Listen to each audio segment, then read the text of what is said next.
नमस्ते दोस्तों, मेरा नाम डॉक्टर अनिल वर्मा है और मैं पिछले 20 सालों से डेंटल प्रैक्टिस में हूँ।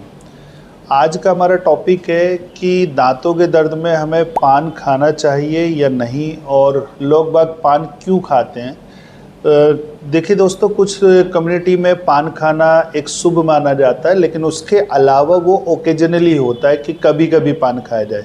बट कुछ लोग दांतों के दर्द में पान का इस्तेमाल करते हैं, जो कि बेहद गलत है। बट इसका कारण क्या है, आज मैं इस वीडियो के द्वारा आपको जानकारी दे रहा हूँ।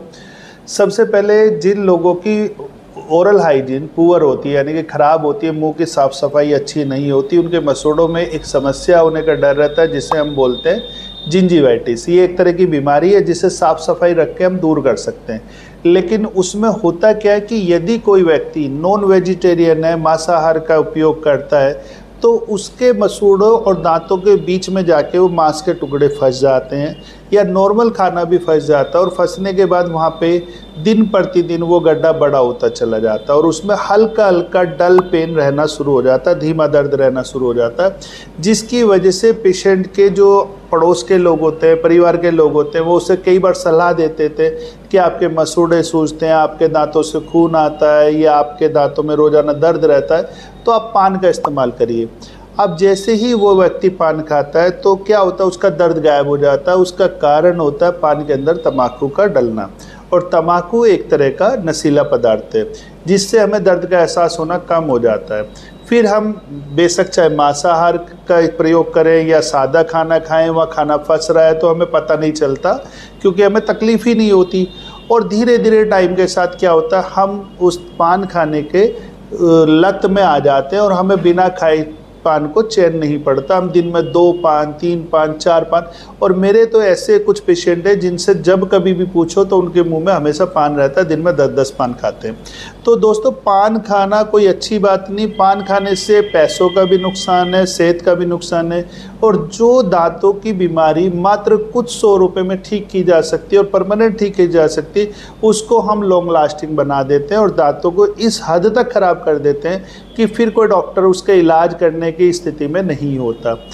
दोस्तों, पान का इफ़ेक्ट हमारे शरीर पर भी पड़ता है और हमारे सामाजिक रिश्तों पर भी पड़ता है।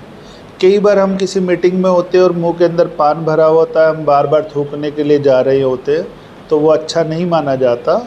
दूसरी चीज़ ये है कि जो दांत है आपके बहुत ज़्यादा गंदे हो जाते हैं, आप उन्हें फिर गिल्ट महसूस करते हैं, बुरा महसूस करते हैं कि मैं मुस्कुराता हूँ तो अच्छे नहीं लगते, तो आप बहुत ज़्यादा फोर्स के साथ ब्रश करते हैं, अगले दिन मंजन पाउडर इस्तेमाल करते हैं, जिससे दांत घिसने लगते हैं। दूसरी चीज़ ये है कि पान के अंदर सुपारी पड़ी होती है, जब हम उसे ज़ोर ज़ोर से दांतों को दबाते हैं तो हमारे दांत टूटने लगते हैं। जब तक हमें ये रियलाइज़ होता है, महसूस होता है कि हम कुछ नुकसान में हैं, तब तक दांतों की हालत बहुत ज़्यादा ख़राब हो चुकी होती है। फिर हमें या तो वे दांत निकलवाने पड़ते हैं या उनके महंगे इलाज कराने पड़ते हैं। तो हम परेशान होते हैं, आर्थिक तौर पर भी और सामाजिक रिश्तों पर भी इफेक्ट डलता है कि ये व्यक्ति बोलता है तो हमें समझ में नहीं आता है क्या बोल रहे हैं, और कई बार हमारी जीवन साथी भी उस चीज़ को बड़ा बुरा महसूस करती है, लेकिन कह नहीं पाती। तो आपको एक सलाह देना चाहूँगा कि दोस्तों, बुरी आदत से बचिएगा और आप पान छोड़िए, अपने दांतों का ट्रीटमेंट कराइए, खूबसूरत मुस्कान बिखेरिएगा, ये आपके लिए ज़्यादा बेहतर है। तो मेरी सलाह आप लोगों के लिए है कि अगर आपके मसूड़े तकलीफ़ करते हैं और आप नॉन वेज का ज़्यादा इस्तेमाल करते हैं, या आपको जिंजीवाइटिस है या कोई और समस्या है, तो आप अपने नज़दीकी डॉक्टर से मिलिए या मुझसे संपर्क करिए। मेरा क्लिनिक लोनी के अंदर है, वर्मा डेंटल क्लिनिक, नियर विशाल हनुमान मूर्ति, गाजियाबाद रोड, लोनी, गाजियाबाद, और हमारा क्लिनिक सन 1980 से आपकी सेवा में है। धन्यवाद।